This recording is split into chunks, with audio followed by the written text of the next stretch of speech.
세 번째는 이적설 종합해 보겠습니다. 이적설이 굉장히 많아서 뭐 예를 들어 뭐 레알 마드리드 알폰소 데이비스 맞아요. 얘기도 있었고 왼쪽 풀백 얘기가 좀 있었고. 그다음에 우가르테 얘기는 뭐 왔다 갔다 많이 나오고 있고 카이세도나 데클란 라이스가 굉장히 많은 팀들이랑 이야기가 되고 있는 상황이고 여러 팀들에 관련된 이적설이 막 지금 쏟아지고 있는 상황입니다. 그래서 그걸 좀 종합을 해볼 텐데 자 그럼 정리를 한번 해보죠. 예. 일단 우가르테. 그렇죠. 우가르테. 그리고 우가르테가 어디로 가느냐? 첼시가 사실 좀 포체티노 감독이 강하게 원한다는 얘기들이 있었잖아요. 근데 이전에 처음에 먼저 바이아웃을 지불했다고 얘기가 떴던 파리 생제르맹이 우가르테에게 꽤 괜찮은 제안을 한 것 같아요. 그 정도로 파리 생제르맹은 저도 이해가 됩니다. 파리의 중원 상황을 보면 진짜 많이 필요해요. 아니 심지어 네. 진짜 볼 때마다 저런 축구 도사가 있구나라고 생각되는 베라티도 예전 같지 않아요. 많이 저하가 됐어요. 네. 그러다 보니까 수비도 문제, 중원도 문제, 약간 그런 부분들이 파리 입장에서는 굉장히 아쉬웠거든요. 근데 우가르테 선수가 그렇기 때문에 파리 입장에서도 굉장히 이제 절실하게 우가르테 선수를 좀 원했던 것 같고 우가르테가 파리 생제르맹으로 갈 공산이 매우 커 보입니다. 자 그리고 이제 뉴스를 보니까 아센시오도 지금 파리 생제르맹과 매우 가까워진 상황이라고 하고요. 여러모로 스쿼드에 좀 변화가 많은 폭으로 좀 예상되는 파리가 될 것 같아요. 파리는 갈티에도 이제 팀을 떠나고 다른 감독이 올 가능성이 크고 뭐 지금 얘기는 나겔스만 얘기도 있어요. 맞아요. 좋은 감독을 아마 파리도 이제 선임하기 위해서 많이 노력을 할 거라고 보이고요. 자 그리고 이제 첼시는 우가르테를 놓쳤잖아요. 카이세도에게 일단 초점을 맞추고 있다.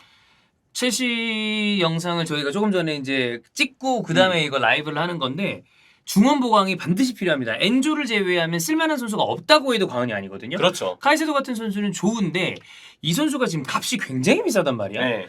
누구 어떤 팀으로 갈지 좀 감이 안 잡혀요. 카이세도는 진짜 참 제 생각에는 모든 팀에게 다 원할 만한 동기부여가 있다고 생각해요. 근데 이거는 카이세도뿐만이 아니고요. 우가르테도 사실 마찬가지예요. 그건 맞아. 둘 다 활동량이 대단하고 딱 그 희소한 삼선에서 수비 밸런스에 안정감을 줄 수 있는 선수여서 무슨 일이 있어도 여러 팀들이 달려들 수밖에 없는 그런 구조라고 보이거든요. 근데 프리미어리그 팀들의 경우는 어쨌든 원래 관심이 있었던 우가르테가 프리미어리그가 아닌 타리그의 파리로 갔고 그러면 프리미어리그 경험이 있으면서 지금 우가르테가 빠지면서 남아있는 자원인 카이세도 라이스 쪽으로 굉장한 경쟁이 붙을 거예요. 근데 라이스는 오랜 시간 아무래도 아스날 쪽에 좀 가까워져 있는 상황이긴 했었으니까 그러면 카이세도 쪽으로 여러 구단들의 경쟁이 좀 있지 않을까. 이런 거 생각해보면 리버풀이 맥을 잘 가져간 거야. 네, 그리고 또 하나 얘기하겠습니다. 그 2주인가 3주 전까지 카이세도 얘기할 때 리버풀 뉴스도 있었거든요. 맞아요. 지금 여러 구단들 첼시 얘기 나오고 아스날 얘기 나오고 하잖아요. 리버풀 귀신같이 사라졌습니다. 그래.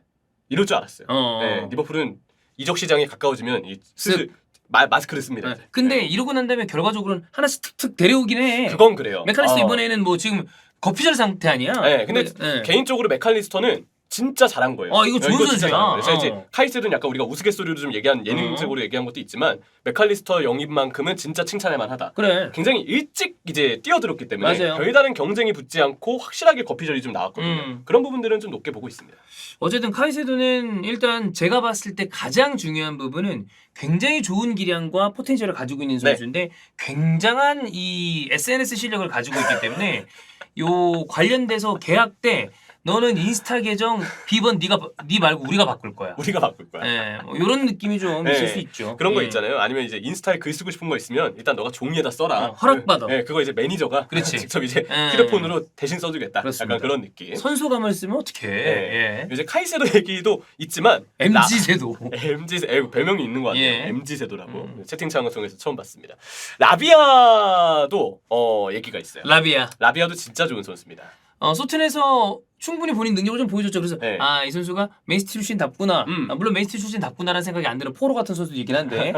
또 다른 맨시티 출신 선수가 이제 그 바주누 골키퍼가 있는데 바주누는 굉장히 안 좋았어요. 사우스햄튼에서.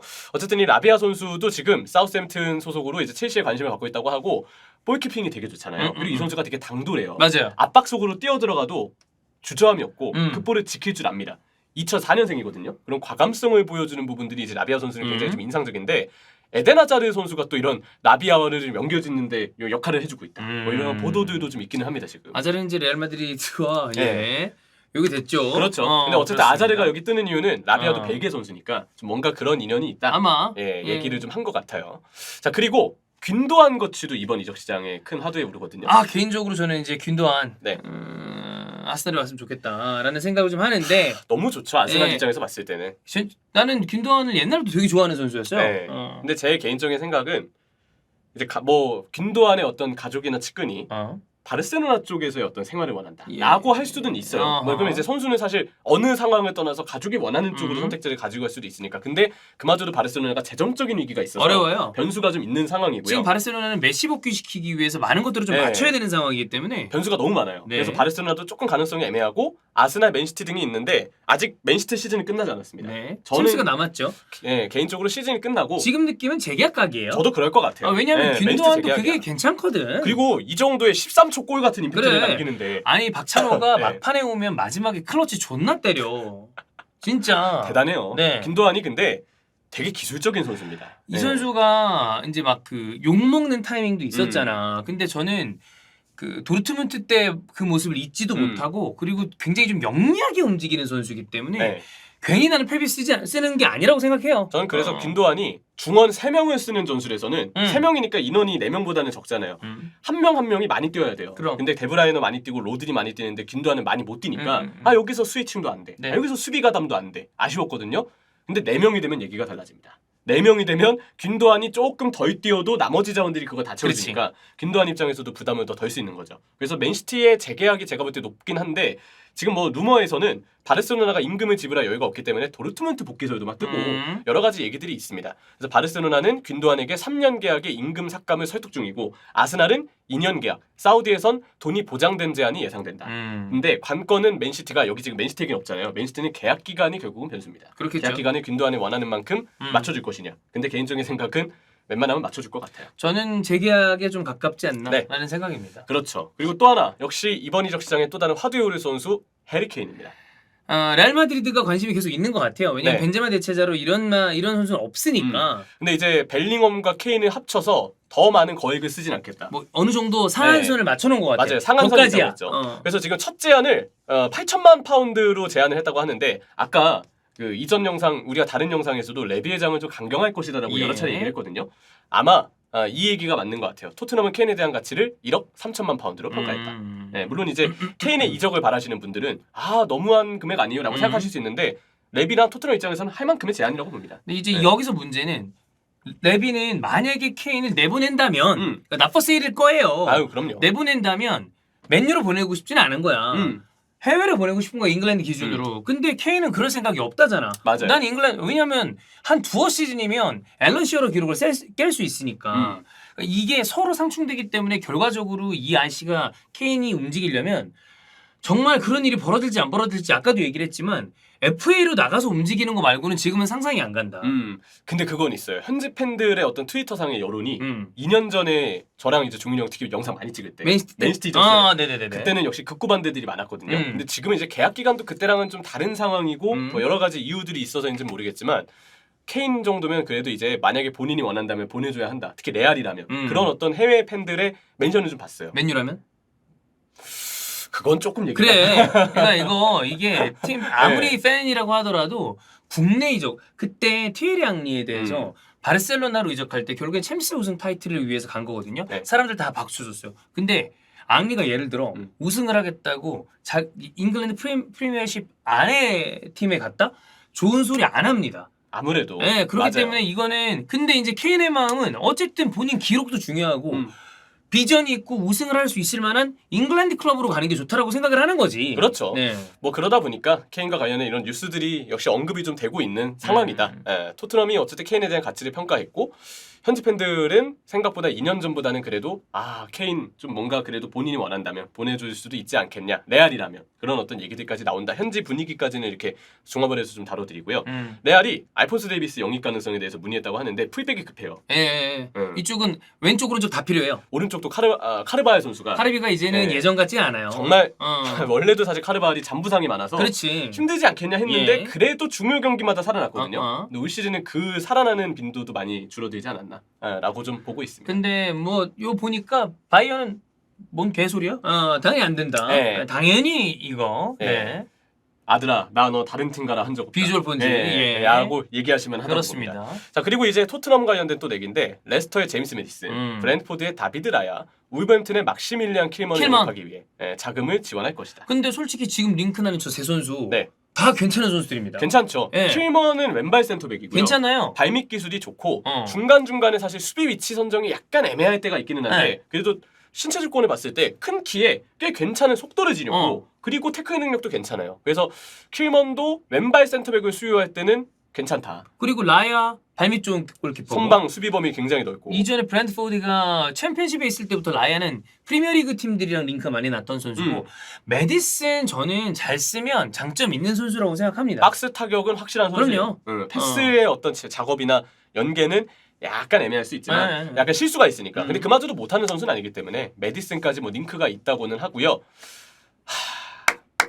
맥칼리스터. 네, 맥칼리스터가 메디컬 테스트를 거쳐 리버풀로 이적할 예정이다. 요 얘기는 따로 한번 좀 네. 다뤄보는 쪽으로 생각을 하겠습니다. 계약 기간까지 뭐 나온 상황인데 이렇게 이제 리버풀의 중원 보강은 시작했으면 좋겠네요. 여기서 끝나면 안 됩니다. 예. 그리고 아틀레티코 마드리드가 자하 이적설이 지금 있어요. 있었죠. 예, 윌프리드 자하가 이제 재계약을 하지 않으면 FA로 풀리는데 올 시즌 말미 때까지 재계약 뉴스가 있을지 않을까 했는데 결국은 안 나왔어요. 자아도 예전 기량은 아니야. 맞아요. 예. 왜냐면 이제 부상이 일단 생각보다 좀 많아졌고 그치. 이전에는 더 많이 뛰었던 선수인데 이제 조금 자하 선수도 부상으로 인해서 시즌에 시간을 좀 비워둘 때가 있거든요. 난 이제 자아하면 생각나는 거는 짜증이야. 눈. 진짜 짜증 많이 해. 그거 제가 지금 짜증나요. 400안이란 말이야. 그리고 그거 이렇게 해가지고 이게 400안이 뭐냐면 맞아요. 이렇게 한 다음에 이제 흰자가 다 보이는 거거든요. 무서워요. 보통 사람들은 눈을 이렇게 크게 뜨면 웬만하면 이렇게 하지 않는 이상은 그 까만 자위가 이렇게 해서 가려지는데 네. 3개 보이는 게 300안이고 여기는 400안이에요. 그래서 무서워. 그렇죠, 무섭죠. 근데 진짜 좀 짜증을 많이 내긴 해. 그리고 맨시티 경기였을 거예요. 스톤스하고 이렇게 붙었거든요. 네. 근데 갑자기 자기가 화가 났는지 갑자기 스톤스를 이렇게 껴안더니 무슨 업어치기 하듯이 이렇게 그래. 돌려가지고 넘어뜨렸어. 어. 근데 그거를 주심이 배달은 그걸 안 줬을 거예요. 징계를. 음. 그것도 되게 어이없었는데 어쨌든 그쵸. 자하가 짜증도 많이 내고 이해는 됩니다. 왜냐면 자하가 드리블러라서 좀 견제를 많이 받죠. 진짜 자기적으로 견제를 많이 받긴 해. 견제가 많이 네. 들어오긴 해요. 근데 그 맨시티 팬분들 아마 아실 거예요. 본인이 그때 스톤스 업어치기 하고 다른 선수들 뭐 아스날전이었냐 다른 경기였는데 막 선수 붙으면 막 짜증 내고 막 눈 이렇게 부라리고 그런 경우들이 꽤 있었어요. 올 시즌은 좀 그랬고 네. 아틀레티코 이적설이 좀 있고 캐시의 이적설이 지금 리버풀에게 있는데 이거는 그냥 가볍게 봅니다. 그래 가볍게 봅시다. 가볍게 봅시다. 바르셀로나에서 올 시즌 캐시를 어떻게 썼는지 알거든요. 예. 전반기 때는 아쉬웠고 후반기 때 좀 괜찮았어요. 페드리 같은 이제 중앙 미드필더 자원들이 좀 폼이 떨어졌을 때 그때 이제 캐시의 선수를 약간 세컨터백 가깝게 위쪽으로 올리면서 활동량은 많은 선수니까 그래도 중원의 빈자리를 메울 때 활동량이 도움이 됐다. 근데 투박한 기술만큼은 여전하다라고 저는 이제 바르셀로나의 올 시즌 캐시를 좀 정리하거든요. 리버풀 이적설이 떴는데 이거는 좀 애매하고 개인적으로 캐시는 만약에 바르셀로나를 떠난다고 한다면 인테르 쪽이 좀 가까울 것 같아요. 인테르 쪽에서 캐시를 좀 원한다는 얘기들은 이미 이전부터 있었기 때문에 조금 상황을 지켜봐야 될 것 같습니다. 자 그리고 토트넘, 에버튼과 픽포드의 여름 이적 가능성에 대해서 대화를 좀 나눴다. 근데 픽포드가 에버튼에 대한 충성심이 좀 크기는 해요. 이번에 최종전 때도 픽포드 선방 덕분에 그래. 에버튼이 진짜 잘했어 마지막에. 일부 리그에 오래 남아있는 그 근본을 지켰습니다. 네, 그래서 픽포드는 정말 맹활약을 했었고 2027년까지 계약인 선수에 대한 요구 가격으로 인해서 협상이 연기될 수 있다. 근데 개인적으로 이것도 그냥 관심. 왜냐? 요리스에 대한 바꾸게 해야 되거든. 교체를 해야 되기 때문에 네. 골키퍼 쪽으로 토트넘이 계속 관심이 여러 명이 있다 정도가 좀 되겠고요. 디오고 코스타 맨유를 이적하는 것과 관련해 진전된 얘기를 나눴다. 이거는 이제 디오고 코스타도 라야보단 요즘에 코스타 얘기가 좀 많이 나죠. 여기 디에고 코스타 아닙니다. 네. 디오고 코스타. 근데 골키퍼야 골키퍼. 뜬금 그 울버햄튼에서 그때 늑대 이렇게 앞에 두고 오피셜 영상 찍었던. 그렇지. 네, 그런 건 존나 디에고 어울리긴 코스타. 해. 난 디에고 코스타는 진짜 가장 그 통쾌했었던 건 제가 자주 얘기하지만 파지오. 토트넘에 있었던 파시오. 파시오. 네. 그때 이제 디에고 코스타가 뭔 마음이었는지 아니면 구취가 났는지 파시오 장갑 낀 손으로 양치를 시켜줘 이렇게 손을 넣어가지고 이렇게 하니까 양치했어 이씨 이러면서 여기 간장 펀치 빡 이렇게 때리는 거 하거든. 이제 그 장면 제가 기억나요. 짜증날 때마다 통쾌하게 보는 장면입니다. 네. 저는 찰리 아담이 디에고 코스타 이거 넘어뜨렸을 때 밟으려고 했던 거 있잖아요. 우당당 코스타들을 이거 이래서 지나가잖아 이거. 여러분 그 디에고 코스타가 아닙니다. 네. 최근에 이제 디에고 코스타 근황을 좀 말씀드리면 마테우스 누네스가 화가 났을 때 디에고 코스타가 덩달아 흥분하는 게 아니고 누네스를 말리더라고요. 예. 그걸 보면서 와 진짜 시간 참 오래 지났다. 이 선수도 나이를 먹었구나. 약간 그런 생각이 좀 들었고요. 디오고 코스타입니다. 디오고 코스타 많은 분들이 이제 월드컵 얘기를 하는데 월드컵 얘기는 개인적으로 포르투에서의 폼을 보면 그냥 잊어버려도 돼요. 맞아. 그거 그냥 월드컵이어서 그런 거고 포르투에서는 진짜 실수 없이 이 선수 진짜 잘하거든요. 패스 거의 웬만한 피드 플레이어 되게 괜찮아요. 굳이 다양하게 주고 선방 능력도 좋고 라야가 아무래도 키가 좀 작다는 그치, 단점인데 그건 단점이죠. 그것과 비교했을 때 디오고 코스타가 역시 좀 믿을 수 있는 부분이 좀 있겠죠. 예. 네, 디에고 코스타 아닌 디오고 코스타고요. 은골로 캉테는 사우디 쪽 링크가 좀 있는 것 같아요. 그 청이 형이 사우디 갔다 왔잖아. 네. 그래서 그쪽 협회장 만나고 갔는데 이 사람들이 지금 축구 쪽에 쓰고 싶은 돈이 되게 많이 커요. 몇몇 클럽들과 함께. 그래서 황혼기를 보내기 위해서 사우디를 가는 일들은 제법 많이 벌어질 수 있을 것이다. 당분간 몇 년 동안은 좀 그럴 것 같아요. 네, 저 진짜 피파 같은 게임에서 이제 사우디 컬러 나올 거 네, 같아요. 소속 선수들 진짜? 리그가 이제 사우디 리그로 네. 이동을 하게 되면 뭐 아에나스르 같은 팀 아니면 아이티아드 같은 팀들이 또 있으니까 그렇죠. 예. 뭐 아릴날도 있고. 그리고 뉴캐슬 관련된 얘기가 있는데 지금 맨시티의 칼빈 필립스 관심이 있었다고 그랬죠. 관심이 있었다고 했고 그 셀타비고의 베이가 선수 베이가 얼마 전에 이제 라리가 최종전 때 골도 넣었죠. 리버풀도 링크가 있는 선수인데. 맞아요. 리버풀도 베이가하고 링크가 좀 나고 있고 원래는 사실 베이가가 뉴캐슬하고의 거의 유력하다시피 얘기까지 네. 나왔어요. 근데 지금 뉴캐슬 쪽에 유력한 기자를 보니까 베이가 관련해서는 좀 더 상황을 지켜봐야 된다. 원래는 좀 가까워 보였는데 지금 유력한 기자의 얘기 때문에 약간은 좀 거리를 둬야 될 것 같고 그리고 칼빈 필립스에게 관심이 좀 있었는데 칼빈 필립스 본인이 맨시티에 남고 싶어 한다는 얘기가 왜냐면 있어요. 사실 뭘 해본 게 없거든. 근데 물론 이건 그때 이제 칸세로가 빠져나가면서 네. 좀 연쇄작용이 있는 건 있지만 그릴리시 지금 두 번째 시즌 만에 개 잘하잖아. 진짜 잘하고 있죠. 그러면 나는 필립스도 물론 로드리라는 어떤 확실한 선수가 있고 존 스톤스가 거기서 터졌기 때문에 기회를 어떻게 잡을지 모르겠지만 능력이 없는 선수는 아니고 되게 괜찮아요. 맞아요. 괜히 뭐 요크쇼 피를로 나온 게 아니잖아. 그리고 중원 보강을 어쨌든 맨시티가 하긴 해야 되겠지만 그렇지. 만약에 저는 이 지금의 3-2-4-1 전술이 살짝 위기를 맞는다면 스톤스가 부상으로 빠질 때. 그래. 근데 스톤스의 부상 빈도를 보면 다음 시즌에는 혹시 모른다는 얘기를 좀 하고 싶어요. 그래서 이제 형철이가 그런 얘기를 했잖아. 그냥 다시 4-3-3으로 돌아갈 가능성도 그럴 수도 있다. 맞아요. 그런 면으로 본다면 필립스는 데리고서 잘 써보는 게 저는 괜찮은 그림일 수도 있다. 정말 상황에 따라서 정말 로드리 옆에 같이 뛰는 그림으로 그러면 오히려 본인도 원볼란치에서 뛸 때보다 그렇지. 부담이 좀 덜 편하죠. 수 있고 그런 어떤 전술적인 조정이 또 들어갈 수 있거든요. 스톤스 역할이 그대로 예. 안 맞는다고 하더라도 그래서 필립스 본인도 자유하려고 하는 것 같고 맨시티도 일단 뭐 지금 그렇게 되는 상황인데 팬분들은 반대하겠죠. 아 칼빈 필립스 염려되는데 그치. 그런 느낌이 살도 찌고 막 그런 적이 있었으니까 전적에. 네. 인테르는 지금 첼시 쪽 선수들 링크가 나는데 뭐 트레보 찰로바 얘기가 좀 있는 상황이고 뭐 찰무진. 네, 좀 그렇습니다. 찰무진의 신호등. 예. 네. 웨스트햄은 이제 사우스햄튼의 제임스 워드 프라우즈 그리고 첼시의 갤러거, 맨유 이제 맥토미니 등 활동량 많은 미드필더를 찾고 있다. 목요일에 웨스트햄이 이제 컨퍼런스 결승을 하기 때문에 그렇죠. 네. 그거는 뭐 저희가 따로 라이브를 하지 않습니다만 결과 보고서 뭐 네. 관련된 얘기를 좀 하면 될 것 같아요. 모이스 감독이 과연 UEFA 대회 트로피를 들고 네. 올 것인가 궁금한 상황이네요. 그렇습니다. 네. 여기 뭐 데클란 라이스는 아까 얘기 드렸지만 굉장히 많은 클럽들과 링크가 나오고 있습니다. 그래서 아스날이 가까워 보이지만 사실 맨유 막 이런 팀들 막 들어오면 어떻게 될지 모르거든. 네. 좀 지켜봐야 될 것 같다. 네. 그렇습니다.